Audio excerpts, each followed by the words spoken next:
Hello friends, welcome to the success Kendra. Friends देखिए, आज इस वीडियो में हम लोग बिहार दरोगा की जो नई वैकेंसी वर्ष 2023 में आने वाली है उसके लिए एडुटेरिया का जो नया प्रैक्टिस बुक वॉल्यूम 1 आया हुआ है। यहाँ पर आप देख सकते हैं एडुटेरिया बिहार दरोगा पुलिस अवर निरीक्षक प्रारंभिक परीक्षा 2023। इस बुक में टोटल 15 सेट दिए गए हैं और यह पूरी तरह से आपके एग्जाम पैटर्न पर आधारित है। इससे पहले ऑलरेडी मैंने आपको सेट नंबर 1, 2 और 3 कवर करा दिया था। आज इस वीडियो में हम लोग सेट नंबर 4 को डिस्कस करेंगे। अगर आपने सेट नंबर 1 से लेकर के 3 तक को नहीं देखा है तो ज़रूर देख लीजिएगा, लिंक आपको डिस्क्रिप्शन बॉक्स में मिल जाएगा। चैनल पर अगर आप पहली बार विजिट कर रहे हैं तो चैनल को सब्सक्राइब कर लीजिए और जो बेल आइकन है, घंटी का निशान है, उसको ज़रूर दबा लीजिएगा ताकि जब भी बिहार दरोगा नई भर्ती 2023 से संबंधित कोई भी इंपॉर्टेंट वीडियो अपलोड किया जाए तो उसका नोटिफिकेशन सबसे पहले आपके पास पहुंच जाए। तो चलिए फ्रेंड्स, बिना देरी किए हुए सेशन आज का स्टार्ट करते हैं। पहले प्लीज़ वीडियो को लाइक कर दीजिए और जब सेशन समाप्त होगा तो इसे कम से कम एक ग्रुप में ज़रूर शेयर कर दीजिए। फ्रेंड्स, जैसे मैंने आपको बताया कि आज इस वीडियो में हम लोग बिहार दरोगा की जो नई भर्ती वर्ष 2023 में आने वाली है उसके लिए एडुटेरिया का जो नया प्रैक्टिस बुक वॉल्यूम 1 आया हुआ है उसका सेट नंबर हम लोग 4 डिस्कस करेंगे। इससे पहले ऑलरेडी मैंने आपको सेट नंबर 1, 2 और 3 कवर करा दिया था। अगर आपने नहीं देखा इनको तो देख लीजिएगा, लिंक आपको डिस्क्रिप्शन बॉक्स में मिल जाएगा। थोड़ा सा मैं जूम कर देता हूं फ्रेंड्स ताकि प्रश्न जो है आपको स्पष्ट दिखाई दे। आज के सेशन का पहला प्रश्न पढ़ेंगे, यानी कि सेट नंबर 4 का पहला प्रश्न है, हेलिना टैंक रोधी मिसाइल को किस देश ने विकसित किया है। अगर आपको आंसर पहले से पता है तो आप आंसर कमेंट में देकर के बताते चलिएगा और वीडियो के लास्ट में आप सभी लोग अपना अपना स्कोर जरूर कमेंट करके बताइएगा। इससे क्या होगा कि आपके जो प्रिपरेशन लेवल है उसका आइडिया लगेगा। तो प्लीज़ स्कोर जरूर कमेंट करके बताइएगा। देखिए फ्रेंड्स, हेलिना टैंक रोधी मिसाइल को विकसित किया है अपना प्यारा भारत ने। Right answer option number C हो जाएगा। इसको विकसित किसने किया है, इसका विकास जो है DRDO के द्वारा किया गया है। अच्छा, हाल ही में पाकिस्तान ने शाहीन मिसाइल का परीक्षण किया था। अगर पूछेगा कि शाहीन मिसाइल का विकास जो है, इसको विकसित जो है किस देश ने किया है, तो पाकिस्तान ने। इसको भी आप जरूर ध्यान रखिएगा। चलिए, उसके बाद देखिए नीति आयोग के नए CEO कौन बने हैं। प्रीवियस सेट में नीति आयोग से संबंधित जब प्रश्न आया था तो उसके बारे में पूरी डिटेल में मैंने आपको बताया भी था। नीति आयोग की स्थापना जो है 1 जनवरी 2015 को योजना आयोग के स्थान पर हुई थी। भारत के जो प्रधानमंत्री होते हैं, पदेन अध्यक्ष होते हैं। वर्तमान में उपाध्यक्ष जो है नीति आयोग के सुमन बेरी हैं। कौन है, देखिए यहाँ पर नाम दिया गया, ये उपाध्यक्ष हैं। ठीक है, सुमन बेरी। और प्रश्न में पूछा गया कि नए CEO यानी कि चीफ एग्जीक्यूटिव ऑफिसर कौन है, तो ये VVR सुब्रमण्यम है। Option number A right answer हो जाएगा। उसके बाद देखिए तर्कस, यहाँ पर ये 6 होगा क्योंकि यह छठा संस्करण था। तर्कस 6 युद्धाभ्यास 2023 किन देशों के मध्य आयोजित किया गया, तो ये तर्कस जो है यह भारत और अमेरिका के मध्य है। ठीक है, भारत और अमेरिका, और इसका आयोजन चेन्नई में किया गया। तो राइट आंसर यहाँ पर देखिए भारत और अमेरिका हो जाएगा। उसके बाद देखिए फैमिली डॉक्टर प्रोजेक्ट की शुरुआत किस राज्य के द्वारा किया गया है। तो फ्रेंड्स देखिए, ग्रामीण आबादी में लोगों के स्वास्थ्य की देखभाल के लिए प्राथमिक स्वास्थ्य केंद्रों में से एक डॉक्टर को प्रत्येक वार्ड में उपलब्ध कराने के उद्देश्य से आंध्र प्रदेश सरकार के द्वारा इस योजना की शुरुआत की गई है। आंध्र प्रदेश इसका राइट आंसर हो जाएगा। उसके बाद देखिए इसरो ने अपना पहला निजी रॉकेट किस नाम से लॉन्च किया है। तो देखिए इसरो ने अपना पहला निजी रॉकेट जो है यह विक्रम 5, यहाँ पर दिया गया है विक्रम 5, इसी नाम से जो है लॉन्च किया है। ठीक है, चलिए। अच्छा, इसरो की स्थापना 1969 में हुई थी। इसरो का जो हेडक्वार्टर है वो बेंगलुरु में है, ध्यान रखेंगे। अच्छा, वर्तमान में इसरो के चेयरपर्सन कौन हैं, ज़रा आप मुझे उनका नाम कमेंट करके ज़रूर बताइए।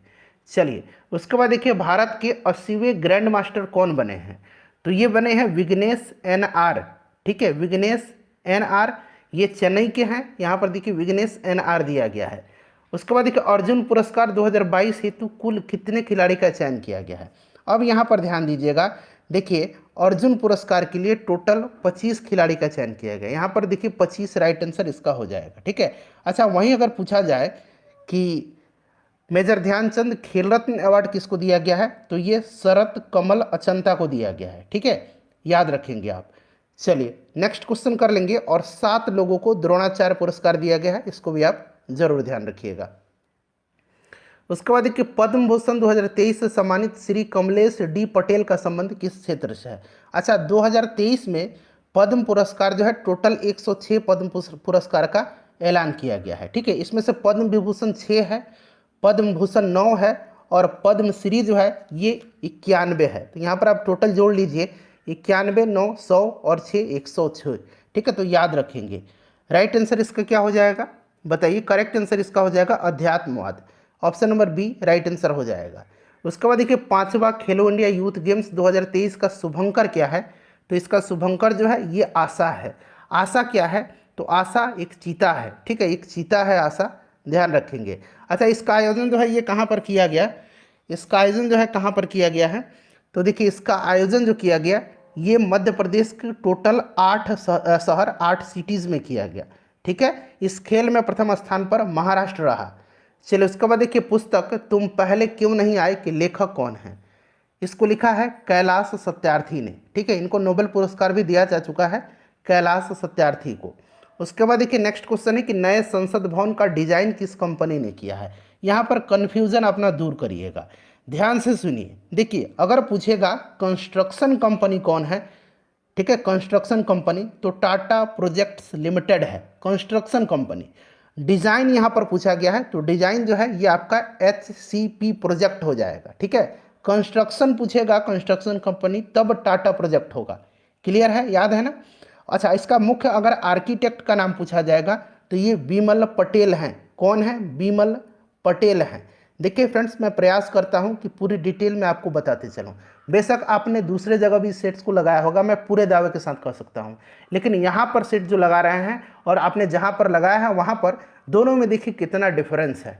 ठीक है, तो आपको जो है क्वालिटी चुनना है। ठीक है, अब आपके ऊपर है, आपकी मर्जी। चलिए उसके बाद चलिए 12 नंबर प्रश्न है कि सभी गाँव में ऑप्टिकल फाइबर बिछाने का लक्ष्य कब तक रखा गया है? तो यह लक्ष्य रखा गया है भारत सरकार के द्वारा 2025 तक। ठीक है, 2025 इसका राइट आंसर हो जाएगा। क्लियर, ध्यान रखेंगे।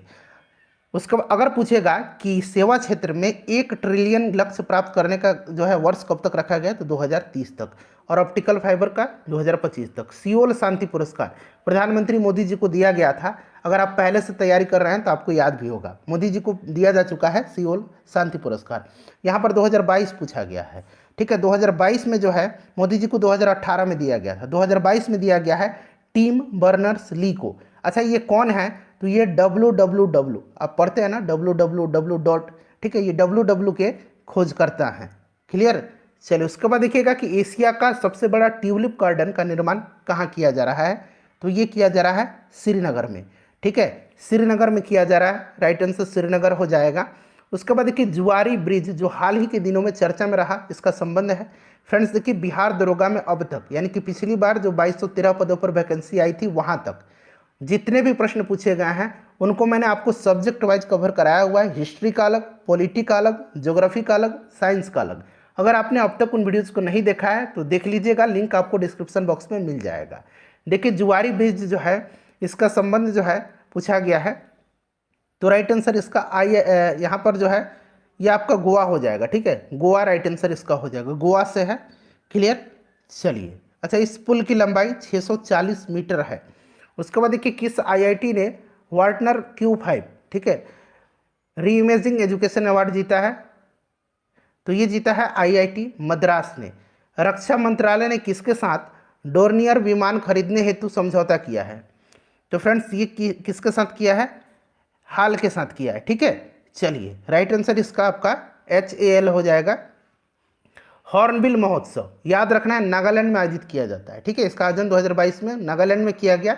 इसके उद्घाटनकर्ता कौन थे? तो इसका उद्घाटन किया था किसने? जगदीप धनखड़ ने। ठीक है, जगदीप धनखड़ कौन है? तो वर्तमान में भारत के उपराष्ट्रपति हैं, राज्यसभा के 3 सभापति हैं ये। चलिए तो ये जगदीप धनखड़ हो जाएगा। जनवरी 2023 में भारतीय वायुसेना का कौन सा लड़ाकू विमान दुर्घटनाग्रस्त हो गया? 2023 जनवरी में। तो देखिए 2 वायुसेना का विमान जो है दुर्घटनाग्रस्त हुआ था, सुखोई 30 और मिराज 2000। तो यहाँ पर देखिए ए और बी राइट आंसर इसका हो जाएगा। उसके बाद देखिए मलेशियाई ओपन 2023 बैडमिंटन का खिताब पुरुष एकल में किसने जीता है? पुरुष एकल भी याद रखना है, महिला एकल भी याद रखना है। पुरुष एकल का विजेता जो है ये डेनमार्क के हैं, डेनमार्क के विक्टर एक्सेलेसन।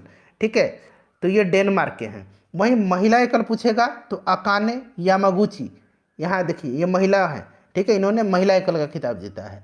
चलो उसके बाद देखिएगा कि महिला T20 वर्ल्ड कप 2022 का खिताब ऑस्ट्रेलिया ने किसे हरा करके जीता। अब तो श्योर हो गया कि जीता किसने है, ऑस्ट्रेलिया ने जीता है, दक्षिण अफ्रीका को हरा करके जीता। ठीक है, इसका आयोजन बांग्लादेश में जो है 2024 में अब किया जाएगा, 2024 में। ठीक है, चलिए उसके बाद देखिए 22 नंबर है कि मिस अर्थ 2022 का खिताब किसने जीता है। तो मिस अर्थ 2022 का खिताब जो है ये जीता है मीन सू चोई ने। Option number A right answer हो जाएगा। ये साउथ कोरिया की हैं, दक्षिण कोरिया की हैं। हाल ही में H3N2 वायरस चर्चा में रहा, इसका संबंध है। तो देखिए इसका संबंध जो है इन्फ्लुएंजा से है। ठीक है, इन्फ्लुएंजा वायरस से है, ध्यान रखेंगे। राइट आंसर इन्फ्लुएंजा हो जाएगा। चलो उसके बाद देखिएगा कि ऑस्कर 2023 हेतु भारत की ओर से कितनी फिल्मों को शामिल किया गया था। टोटल भारत की 3 फिल्मों को शामिल किया गया था। ठीक है, जिसमें से आपको याद रखना है कि RR का जो गाना था नाटू नाटू को सर्वश्रेष्ठ ओरिजिनल सॉन्ग का पुरस्कार दिया गया है। ठीक है, याद रहेगा आपको। उसके बाद अगर बात करें तो शॉर्ट फिल्म कैटेगरी में द एलिफेंट विस्पर्स को बेस्ट डॉक्यूमेंट्री फिल्म का अवार्ड दिया गया था। ये दोनों याद रखना है आपको। चलिए उसके बाद देखिएगा कि हाल ही के दिनों में माउंट मेरापी ज्वालामुखी में विस्फोट चर्चा में रहा, इसका संबंध किस देश से है। माउंट मेरापी जो है यह इंडोनेशिया में है। कहाँ पर है, इंडोनेशिया में है, याद रखेंगे। उसके बाद चलिए बाब अल मंडेब जल संधि किसे जोड़ती है। सिंपल सा क्वेश्चन है, हिंद महासागर और लाल सागर को, बाब अल मलडेव। तो ये आपका राइट आंसर हिंद महासागर और लाल सागर हो जाएगा। निम्नलिखित में से कौन सी भारत की नवीनतम पर्वत श्रेणी है। तो यह पर्वत श्रेणी जो है यह महान हिमालय है, हिमाद्री श्रेणी है। हिमाद्री श्रेणी इसका राइट आंसर हो जाएगा। मोर एवं पूर्णा किसकी सहायक नदी है। मोर पूर्णा ये जो है ताप्ती नदी की सहायक नदी है। ठीक है, ताप्ती नदी की सहायक नदी है, ताप्ती राइट आंसर हो जाएगा। निम्नलिखित में से कौन कोर इंडस्ट्रीज का उदाहरण है। कोर इंडस्ट्रीज का उदाहरण जो है, कोर इंडस्ट्रीज का मतलब होता है जिसका अर्थव्यवस्था पर गुणक प्रभाव पड़ता है। कोर क्षेत्र में कोयला आता है, विद्युत आता है, कच्चा तेल, सीमेंट, इस्पात, ये सब आते हैं। तो सभी राइट आंसर हो जाएगा इसका। बोडो जनजाति निवास करते हैं। बोडो जनजाति जो है यह मुख्य रूप से अगर बात करें तो असम, मेघालय और मिजोरम में रहती है। बोडो जनजाति भारत के पूर्वी भागों में सर्वाधिक पाया जाता है और ध्यान रखेंगे गारो पहाड़ी इसका राइट आंसर हो जाएगा। ठीक है, चलिए निम्नलिखित में से कौन भारत का सबसे ऊंचा जलप्रपात है। तो सबसे ऊंचा जो है निम्नलिखित में से पूछा गया है, कुंचिकल हो जाएगा। कुंचिकल जलप्रपात जो है यह कर्नाटक में वराही नदी पर है। उसके बाद देखिए भारत के किस द्वीप का उद्गम ज्वालामुखी से हुआ है। सिंपल सा क्वेश्चन है, बैरन द्वीप। भारत का एकमात्र सक्रिय ज्वालामुखी बैरन ज्वालामुखी, आपको याद भी होगा। चलिए उसके बाद देखिए किस भारतीय राज्य की सीमा बांग्लादेश से नहीं लगती है। अच्छा, बांग्लादेश से जो है टोटल भारत के 5 राज्य लगे हुए हैं। कौन कौन से हैं उंगली पर काउंट करिएगा। असम, मिजोरम, मेघालय, त्रिपुरा और पश्चिम बंगाल। सबसे लंबी सीमा जो है पश्चिम बंगाल से लगती है बांग्लादेश की। ठीक है, त्रिपुरा 3 ओर से बांग्लादेश से घिरा हुआ है, इसको भी आप जरूर याद रखेंगे। ठीक है, तो बांग्लादेश से नहीं लगती है, तो इसमें से मणिपुर हो जाएगा राइट आंसर। उसके बाद चलिए कि निम्न में से कौन सी एक संवैधानिक संस्था नहीं है। संवैधानिक संस्था इसमें से जो नहीं है वो आपका मानवाधिकार आयोग हो जाएगा। मानवाधिकार आयोग एक संवैधानिक निकाय नहीं है, यानी कि संवैधानिक नहीं है। इसका गठन मानवाधिकार संरक्षण अधिनियम 1993 के द्वारा किया गया था। अगर हम बात करें वर्तमान में राष्ट्रीय मानवाधिकार आयोग के अध्यक्ष कौन है, तो जस्टिस अरुण कुमार मिश्र हैं। नाम भी इनका याद रखेंगे। 35 नंबर देखिए, 35 नंबर है। फ्रेंड्स अगर वीडियो पसंद आ रहा है तो प्लीज़ लाइक कर दीजिए, आपका एक लाइक मुझे मोटिवेट करता है। देखिए 35 नंबर है कि निम्न में से कौन वित्त आयोग द्वारा की गई प्रत्येक सिफारिश को संसद के प्रत्येक सदन के समक्ष रखवाएगा। अच्छा, भारत के राष्ट्रपति इसका राइट आंसर हो जाएगा। अब यहाँ पर सुनिए, भारत का संविधान का जो अनुच्छेद आर्टिकल 280 है, इसके तहत प्रत्येक 5 वर्ष के बाद वित्त आयोग का गठन का प्रावधान है। क्लियर। और अनुच्छेद 281 के तहत जो है राष्ट्रपति वित्त आयोग के द्वारा दी गई प्रत्येक सिफारिश को संसद के प्रत्येक सदन के पटल पर रखवाता है, इसको भी आप ध्यान रखेंगे। उसके बाद देखिए राष्ट्रीय आपातकाल की घोषणा को स्वीकृति हेतु संसद के समक्ष रखा जाना आवश्यक है, तो 1 माह के अंदर। ठीक है, 1 माह के अंदर इसका राइट आंसर हो जाएगा। क्लियर। चलिए, राष्ट्रीय आपातकाल अनुच्छेद 352 के अनुसार युद्ध या बाह्य आक्रमण या सशस्त्र विद्रोह के आधार पर तथा मंत्रिमंडल की सिफारिश पर राष्ट्रपति आपातकाल की उद्घोषणा करते हैं। Option number A right answer हो जाएगा। राज्य सरकारों को कृषि आय कर कौन नियत करता है? राज्य सरकारों का यह नियत करता है कौन? भारत का संविधान। भारत के संविधान 7वीं अनुसूची के तहत राज्य सूची में जो प्रतिष्ठित 46 के तहत कृषि आय पर जो है इसका उल्लेख किया गया है आयकर का। उसके बाद देखिए, भारत के संविधान की किस अनुच्छेद में करों को केंद्र द्वारा लगाया एवं एकत्रित किया जाता है तथा केंद्र और राज्यों के मध्य वितरित किया जाता है? तो यह अनुच्छेद जो है कौन सा है? अनुच्छेद 270 है। अनुच्छेद 270 याद रखेंगे। केंद्र और राज्य संबंधों से संबंधित सरकार या आयोग ने अपना प्रतिवेदन किस पर प्रस्तुत किया था? यहाँ पर देखिए प्रतिवेदन पूछा गया है, ध्यान से सुनिए। देखिए फ्रेंड्स, सरकारिया आयोग का गठन जो है 9 जून 1983 को किया गया था और यहाँ पर पूछा गया कि प्रतिवेदन कब प्रस्तुत किया था, तो इसने अपना प्रतिवेदन 1988 में प्रस्तुत किया था। 1988 हो जाएगा, ठीक है। गठन पूछेगा तो 1983 होगा। उसके बाद देखिए, निम्न में से कौन एक याचिका अधीनस्थ न्यायालयों की कार्यपद्धति का परीक्षण करती है? तो यह आपका उत्प्रेषण एवं प्रतिषेध हो जाएगा। उत्प्रेषण एवं प्रतिषेध याचिका जो है अधीनस्थ न्यायालय को कार्य पद्धति का परीक्षण करती है। उत्प्रेषण एवं प्रतिषेध। कार्यकारी न्यायाधीशों की नियुक्ति की जाती है, कार्यकारी न्यायाधीश, ध्यान से पढ़िएगा, ठीक है। अब देखिए, एडिशनल और एक्टिंग यानी कि बाहरी और कार्यकारी न्यायाधीशों का प्रावधान जो है यह अनुच्छेद 224 में है। अब यहाँ से आपको पता चल जाएगा कि अनुच्छेद 224 यानी कि उच्च न्यायालय में है। ऑप्शन नंबर बी इसका राइट आंसर हो जाएगा, ठीक है। जब राष्ट्रपति को लगता है कि किसी उच्च न्यायालय में के कार्य में किसी अस्थायी कार्य में वृद्धि के कारण या उसके कार्य के बकाया होने के कारण जब प्रेशर आता है, लोड पड़ता है, वर्क प्रेशर, तो राष्ट्रपति को यह प्रतीत होता है जब तो न्यायालय के न्यायाधीशों की संख्या बढ़ा देनी चाहिए, तो ऐसी स्थिति में वो ऐसा करते हैं। चलिए, उसके बाद देखिए, ऊर्जा का नवीकरणीय स्रोत कौन सा नहीं है? नहीं पूछा गया है, बताइएगा। तो इसमें से कोयला नहीं है, बाकी देखिए सभी जो है नवीकरणीय है। अंतर्राष्ट्रीय योग दिवस कब मनाया जाता है? अंतर्राष्ट्रीय योग दिवस 2022 का थीम क्या है? सबसे पहले जानिए 21 जून के दिन मनाया जाता है। 2022 में यह लास्ट बार बनाया गया था, अब 2023 में 21 जून के दिन मनाया जाएगा। 2022 में इसका थीम जो रहा था वो रहा था मानवता के लिए योग। चलिए, अगला प्रश्न है 44 नंबर कि प्रो कबड्डी लीग की शुरुआत कब हुई थी? देखिए, प्रो कबड्डी लीग की शुरुआत जो है यह 2014 में हुई थी, ठीक है। 2014 इसका राइट आंसर हो जाएगा। उसके बाद देखिए, निम्नलिखित में से वायुमंडल किसकी सघनता में वृद्धि से अधिकतम ग्लोबल वार्मिंग होती है? ठीक है, हो सकती है। तो यह कार्बन डाइऑक्साइड है। ग्रीन हाउस प्रभाव के लिए सर्वाधिक उत्तरदायी गैस कार्बन डाइऑक्साइड है। कार्बन डाइऑक्साइड राइट आंसर हो जाएगा। क्ले कोर्ट और हार्ड कोर्ट शब्द किस खेल से संबंधित है? तो फ्रेंड्स यह लॉन टेनिस से है, ठीक है। लॉन टेनिस याद रखेंगे, जो लॉन टेनिस है। चलिए, उसके बाद नेक्स्ट क्वेश्चन है कि भारत में शेयर बाजारों के लिए मुख्य नियंत्रक का कार्य कौन करता है? तो आपको पता है कि यह सेबी करता है, security exchange board of India. स्थापना 1988 में हुई थी और सेबी अधिनियम 1992 के तहत इसको जो है 1992 को मान्यता प्राप्त हुई थी संवैधानिक। क्लियर? सेबी का हेडक्वार्टर जो है मुंबई में है और वर्तमान में सेबी की अध्यक्ष जो है माधुरी पुरी बुच हैं, याद रखेंगे। सेबी राइट आंसर हो जाएगा। 48 नंबर है, सीबीएफसी का पूर्ण रूप क्या है? सीबीएफसी का पूर्ण रूप होता है, बताइए right answer, central board of film certification. Central board of film certification यानी कि केंद्रीय फिल्म प्रमाणन बोर्ड, ऑप्शन नंबर ए होगा।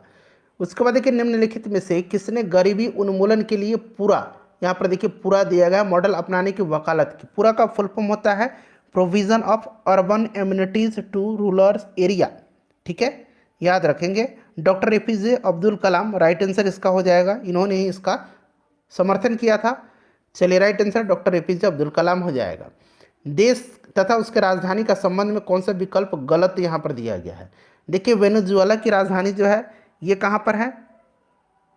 तो ये वेनेजुएला का जो आपका हो जाएगा सही दिया गया है Caracas, Romania Bucharest, Barbados Bridgetown. Gabon का बांजुल नहीं है, बांजुल जो है ये गाम्बिया की राजधानी है, गाम्बिया की राजधानी बांजुल है, ठीक है, गाम्बिया की राजधानी है बांजुल, ठीक है। गैबोन की राजधानी जो है यह जो है क्या हो जाएगा?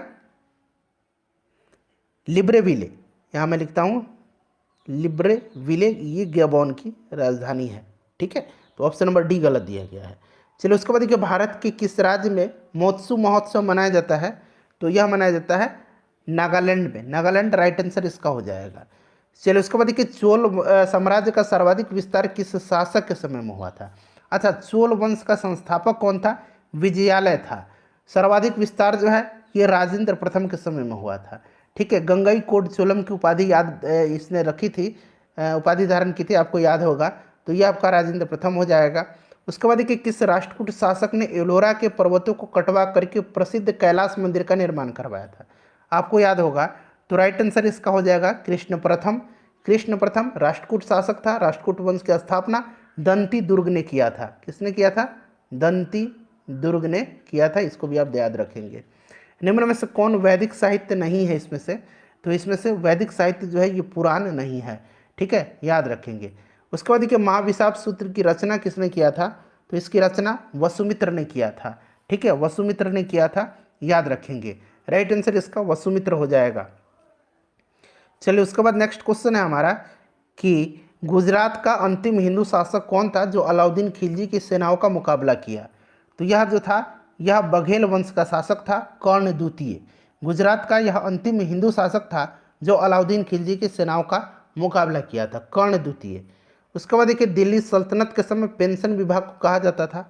तो पेंशन विभाग को जो कहा है दीवाने इस्तेहाक कहा जाता था। दीवाने इस्तेहाक इसको कहा जाता था। ठीक है, दीवाने मुस्तखराज जो था ये वित्त विभाग था। दीवाने बंदगान ये जो था दास विभाग था। दीवाने अर्ज जिसका स्थापना बलवन ने किया था, यह एक सैन्य विभाग था। ठीक है, कल मैंने बताया भी था आपको। बहमनी साम्राज्य का संस्थापक कौन था? तो इसका संस्थापक अलाउद्दीन हसन शाह था। ठीक है, इसकी राजधानी जो थी गुलबर्गा को बनाया था, अपनी राजधानी गुलबर्गा को, और इसकी राजभाषा मराठी थी। तो राइट आंसर इसका अलाउद्दीन हसन शाह हो जाएगा। 59 देखिए, 59 नंबर है कि निम्न में से कौन सा कालक्रम के अनुसार सही है? इसमें से सही इसमें पूछा गया है। तो देखिए रामानुजाचार बी ऑप्शन सही होगा, आप लोग मिला लीजिए। ठीक है, चलिए उसके बाद नेक्स्ट क्वेश्चन है कि जहांगीर के समय प्रमुख चित्रकारों के विषय में कौन सा कथन सत्य है? मंसूर जानवरों और फूलों के चित्र बनाने में निपुण थे, सही है। अबुल हसन एक छवि चित्रकार थे, ये भी सही है। गोवर्धन साधु संतों एवं फकीरों के चित्र बनाने में निपुण थे, ये भी सही है। तो अब 1, 2, 3 इसका राइट आंसर हो जाएगा। मंसूर याद रखिएगा, अबुल हसन और गोवर्धन ये संबंधित किससे? तो जहांगीर से। क्लियर। चलिए उसके बाद नेक्स्ट क्वेश्चन है किस गवर्नर जनरल के समय नरबली प्रथा पर प्रतिबंध लगाया गया? तो ये लगाया गया नरबली प्रथा पर प्रतिबंध लॉर्ड हार्डिंग के समय। ठीक है, लॉर्ड हार्डिंग इसका राइट आंसर हो जाएगा। अगला प्रश्न है कि मुस्लिम लीग का प्रथम वार्षिक अधिवेशन कब हुआ था? तो देखिए इसका प्रथम वार्षिक अधिवेशन जो है यह हुआ था कहाँ पर? तो 1907 में हुआ था। ठीक है, कराची में। ठीक है, और 1908 में अमृतसर में हुआ था। कराची में 1907 में हुआ था, तो राइट आंसर इसका 1907 हो जाएगा। ठीक है, 1907। क्लियर। चलिए मुस्लिम लीग की स्थापना 1906 में हुई थी, इसको भी ध्यान रखिएगा। इंकलाब जिंदाबाद का नारा किसके द्वारा लिखा गया? लिखा गया था हसरत मोहानी के द्वारा। ठीक है, और भगत सिंह और उनके क्रांतिकारी साथियों ने इस नारे को बुलंद किया था।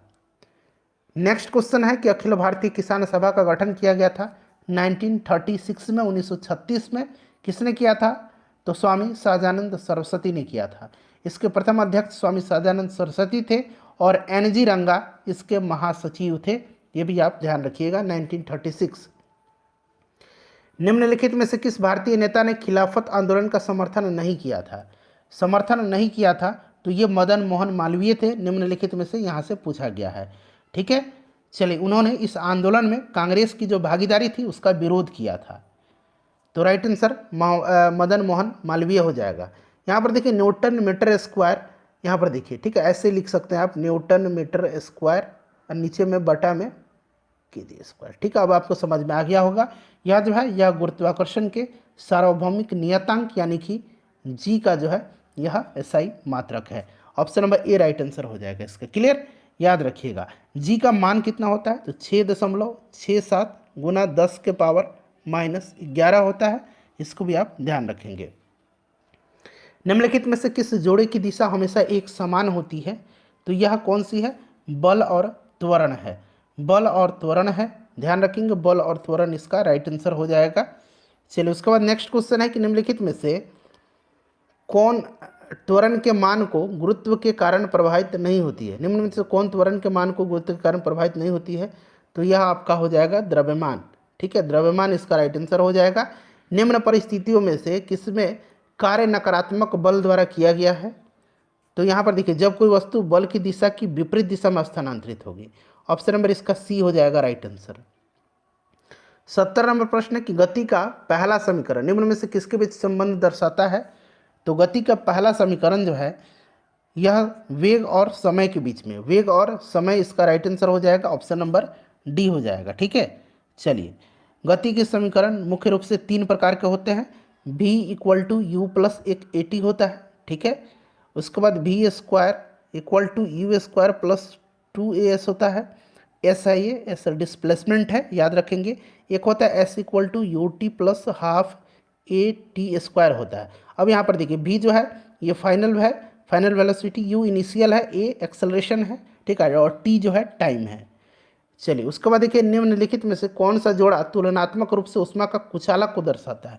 ऊष्मा का कुचालक पूछा गया है। तो यहाँ पर देखिएगा इसमें से पीबी और एचजी जो है यानी कि लेड और मरकरी पारा, ठीक है, ये जो है ऊष्मा का कुचालक है। उसके बाद 25 डिग्री सेंटीग्रेड पर विभिन्न माध्यमों में ध्वनि की चाल के बारे में निम्नलिखित में से कौन सा कथन सही है। सही पूछा गया है। 25 डिग्री सेंटीग्रेड पर ध्वनि की चाल समुद्री जल में 1531 मीटर पर सेकंड, ठीक है, तो राइट, और हवा में 343.59 मीटर पर सेकंड होती है। तो यहाँ पर देखिए ऑप्शन नंबर इसका ए राइट आंसर हो जाएगा यहाँ पे, केवल एक, ठीक है, 25 डिग्री पर। उसके बाद देखिए रेत तथा चीनी का मिश्रण किसका उदाहरण है। तो यह विजातीय मिश्रण का, विजातीय मिश्रण, रेत और चीनी विजातीय मिश्रण का उदाहरण है। कार्बन डाइऑक्साइड के 1 मोल में होते हैं, 1 मोल में होते हैं कितने, 6.022 गुना 10 के पावर 23 अणु, यानी कि ऑप्शन नंबर इसका बी राइट आंसर हो जाएगा। इसको एवोगाद्रो नंबर कहा जाता है, एवोगाद्रो संख्या आपको याद भी होगा। चलिए उसके बाद देखिएगा कि विलेय और विलायक के समांगी मिश्रण क्या कहलाता है। तो इसको विलियन कहा जाता है। 2 या 2 से अधिक पदार्थों के समांगी मिश्रण को विलियन कहते हैं, विलियन राइट आंसर हो जाएगा। उसके बाद देखिए किसी परमाणु के कक्ष में समायोजित किए जा सकने वाले इलेक्ट्रॉनों की अधिकतम संख्या किस सूत्र द्वारा दर्शाया जाता है। 2n², नंबर ऑफ सेल है ये, याद रखेंगे 2n², ध्यान रखना आपको, ठीक है। चलिए उसके बाद देखिए प्रोटियम में कितने न्यूट्रॉन मौजूद होते हैं। प्रोटियम हाइड्रोजन का जो है समस्थानिक है, याद होगा आपको। इसके नाभिक में कोई भी न्यूट्रॉन नहीं होता है, कोई भी न्यूट्रॉन नहीं होता है, ठीक है, ध्यान रखेंगे, कोई भी न्यूट्रॉन नहीं होता है, 0 हो जाएगा। निम्नलिखित में से किस नियम के अनुसार स्थिर तापमान पर गैस का आयतन दाब के व्युत्क्रमानुपाती होता है, ठीक है, बताइए। यह जो है किसका नियम है। तो यह फ्रेंड्स बॉयल का नियम है, बॉयल के नियम के अनुसार। कॉपर सल्फेट के जलीय विलयन के संबंध में कौन सा कथन इसमें से सही है। सही कथन है नीले लिटमस को लाल कर देता है, ठीक है, नीले लिटमस को लाल कर देता है। चलिए उसके बाद 80 नंबर प्रश्न यहाँ पर है। देखिए प्रश्न कर रहा है कि रसायन वैज्ञानिक जॉन डोवर्नियर ने उत्प्रेरक के रूप में सबसे पहले किस तत्व का अवलोकन किया था। तो यह जो तत्व है यह प्लैटिनम है, ठीक है, प्लैटिनम है। और समान त्रिक की खोज जो है, त्रिक ट्रायड जो है, जिसमें तत्वों की आवर्त सारणी का विकास हुआ था, इन्होंने ही किया था। तो यह आपका हो जाएगा ऑप्शन नंबर डी। उसके बाद देखिए निम्नलिखित में से कौन सा कवक डबल रोटी के निर्माण में प्रयोग किया जाता है। कौन डबल रोटी, ठीक है, तो यह कवक जो है यह कौन सा है, तो सैक्रोमाइसिस है, ठीक है। उसके बाद देखिए प्रयोगशाला में प्रयोग होने वाला लिटमस पेपर किस लाइकेन से प्राप्त होता है। तो यह लाइकेन रोसेला है, रोसेला से प्राप्त होता है, ठीक है। चलिए उसके बाद देखिए निम्नलिखित में से कौन से उत्तक का अंतरकोशिकीय क्षेत्र बड़ा होता है। तो इसमें से ये कौन सा हो जाएगा, पैरेन्काइमा हो जाएगा। निम्नलिखित में से कौन सा जीव अत्यल्प विकसित बच्चे को जन्म देती है। तो यह फ्रेंड्स कौन सा है, कंगारू है, कंगारू है, ठीक है। चलिए कंगारू इसका राइट आंसर हो जाएगा। उसके बाद देखिए निम्न में से किस पशु में छोटी आंत सबसे छोटी होती है। तो यह शेर में होती है, शेर में सबसे छोटी आंत छोटी होती है, ठीक है। चलिए उसके बाद नेक्स्ट क्वेश्चन है कि निम्नलिखित में से किसकी तुलना सैनिकों से की जा सकती है। तो यह श्वेत रक्त कोशिका है, ठीक है, ल्यूकोसाइट भी इसको कहा जाता है। ध्यान रखेंगे शरीर को यह संक्रामक रोगों और बाह्यतम पदार्थों से रक्षा करने में सहायक होता है, ठीक है। चलिए इसीलिए इसको जो है शरीर में रोगों से लड़ने वाले सैनिकों के रूप में जाना जाता है। तो ऑप्शन नंबर ए हो जाएगा। उसके बाद देखिए मिलान करना है, देखिए मिलान करना है और राइट आंसर नीचे से आपको यहाँ ढूंढ करके बताना है। तो यहाँ पर देखिए राइट आंसर जो होगा फ्रेंड्स, ये आपका हो जाएगा यूकेलिप्टस का आपका हो जाएगा आवृत्ति बीजी, उसके बाद साइकस का हो जाएगा अनावृत्ति, फॉरन का जो है ये आपका हो जाएगा टेरिडोफाइट, और यहाँ पर देखिए क्लेमिडोमोनस का हो जाएगा शैवाल। तो राइट आंसर इसका 1 4 2 3 राइट आंसर हो जाएगा। उसके बाद देखिए नेक्स्ट क्वेश्चन है कि परिपक्व शुक्राणु का उत्पादन कहाँ होता है। परिपक्व शुक्राणु का उत्पादन वृषण में होता है। ठीक है, वृषण इसका राइट आंसर हो जाएगा। उसके बाद देखिएगा कि निम्नलिखित में से कौन सा रोग कवक द्वारा नहीं होता है। कवक के द्वारा जो है इसमें से कौन सा नहीं होगा, पेचिस। Option number C right answer हो जाएगा। ठीक है, पेचिस, मलेरिया, पायरिया, निद्रा रोग ये प्रोटोजोआ के कारण होता है। ठीक है, चलिए पेचिस, दमा, एथलीट फुट ये सभी जो है कवक के द्वारा होता है। गंजापन जो है, दाद, खाल, खुजली ये सभी कवक के द्वारा होता है। आवृतबीजियों के प्रजनन अंग पौधे के किस भाग में स्थित होते हैं। तो यह आपके फूल में हो जाएगा राइट आंसर इसका, फूल में। चलिए उसके बाद 91 नंबर देखिएगा कि सस्टेनेबल डेवलपमेंट सॉल्यूशन नेटवर्क के द्वारा विश्व खुशहाली रिपोर्ट कितने मानक आधार पर की जाती है। अभी इसके बारे में कल मैंने बताया था। अच्छा बताइएगा कि जो हैप्पीनेस इंडेक्स है, खुशहाली रिपोर्ट है, उसमें प्रथम स्थान पर कौन सा देश है। कल ही मैंने बताया था। फर्स्ट रैंकिंग वाला कंट्री का नाम बताइए और भारत का क्या स्थान है। यही प्रश्न मैं आज आपके लिए रख रहा हूँ, इसका आंसर आप लोग बताइएगा। ठीक है, यह कितने मानक आधार पर की जाती है। तो टोटल 6 मानक आधार है। ठीक है, चलिए उसके बाद नेक्स्ट क्वेश्चन है कि न्यूनतम आवश्यकता कार्यक्रम तथा काम के बदले अनाज कार्यक्रम का संबंध किस पंचवर्षीय योजना से है। तो इसका संबंध जो है 5वीं पंचवर्षीय योजना से है। 5वीं पंचवर्षीय योजना इसका राइट आंसर हो जाएगा। अगला प्रश्न करेंगे कि आय के वितरण में व्याप्त विषमताओं को प्रदर्शित करने वाले वक्र को क्या कहा जाता है। कई बार आपने पढ़ा है, लॉरेंज वक्र हो जाएगा। निम्नलिखित में से किस समिति का संबंध हथकरघा के विकास से है। तो यह मीरा सेठ समिति है। ठीक है, मेरा सेठ समिति राइट आंसर हो जाएगा। महाजन समिति जो है यह चीनी उद्योग से संबंधित है। भंडारी समिति जो है यह क्षेत्रीय ग्रामीण बैंकों की पुनर्संरचना से संबंधित है। सरकारिया समिति जो है यह केंद्र राज्य संबंध से संबंधित है। भारतीय औद्योगिक पुनर्निर्माण बैंक की स्थापना कब की गई थी। 1985 में की गई थी। ठीक है, 1985 में। यहाँ से देखिए 96 से लेकर के 100 तक में मैथ और रीजनिंग के प्रश्न हैं। फटाफट मैं यहाँ पर आपको आंसर बता देता हूँ। तब तक आप क्या करिए कि अपना स्कोर, इन 95 प्रश्नों का स्कोर आप कमेंट करके बता दीजिए। वीडियो को लाइक कर दीजिएगा और इसे ज़रूर शेयर कर दीजिएगा। 96 का right answer option number A हो जाएगा 6। उसके बाद यहाँ पर देखिए 97 का जो करेक्ट आंसर हो जाएगा वो आपका हो जाएगा 20 मिनट प्रति घंटा। सॉरी, यहाँ पर है 20 मिनट, यहाँ पर है। ठीक है, चलिए उसके बाद नेक्स्ट क्वेश्चन करेंगे। अगला है 98 नंबर। इसका जो आंसर हो जाएगा वो आपका 50% हो जाएगा। ऑप्शन बी में दिया गया है। 99 का जो करेक्ट आंसर हो जाएगा ये आपका 20% हो जाएगा, 20%। और 100 का जो आंसर होगा वो आपका 30 दिन हो जाएगा।